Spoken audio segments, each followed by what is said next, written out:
Good day, guys. Welcome back to this channel. Now, if you are yet to subscribe and you've not subscribed, make sure you click on the subscribe button, like, share, and also make your comments allowed to watch out for it.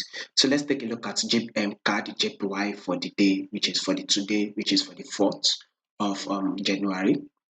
We have to start with our trend. Markets do give us three movements: uptrend move, downtrend move, ranging market move. So what we are currently seeing or having on this card JPY is actually a downtrend move. A lower lows and a lower highs is what's playing out. Previously, we were having higher highs and higher lows, right? No doubt about that. But as at now, a lower lows and a lower highs is currently playing out. So no doubt about that. So we can see that the trend for this CADJPY is actually bearish.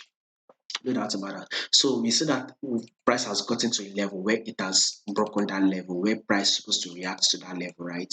So price kind of broke the level. Once it broke below this level, we had a pullback, and guess what price is giving us next? Bearish. So we would want to continue to go bearish.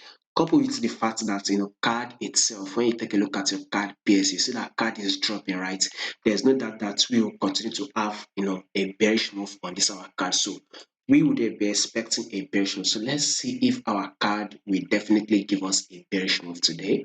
As coupled with the fact that this CAD is trading below this 10 period moving average. So since it is trading below 10 period moving average, I think we all should look for like a setup to go ahead and sell. So let's see if CAD will actually open and close bearish today, and let's see what this 4 hour time frame is actually saying. So maybe we should wait to go ahead and sell. I think a pullback needs to be made. You can see that on the 4 hour time frame, a pullback is forming. So once the pullback is over, once it has formed finish, then I think we can go ahead and sell. So let's see if during the London section the pullback would have formed finish, then you can now go ahead and sell of CAD JPY for the day.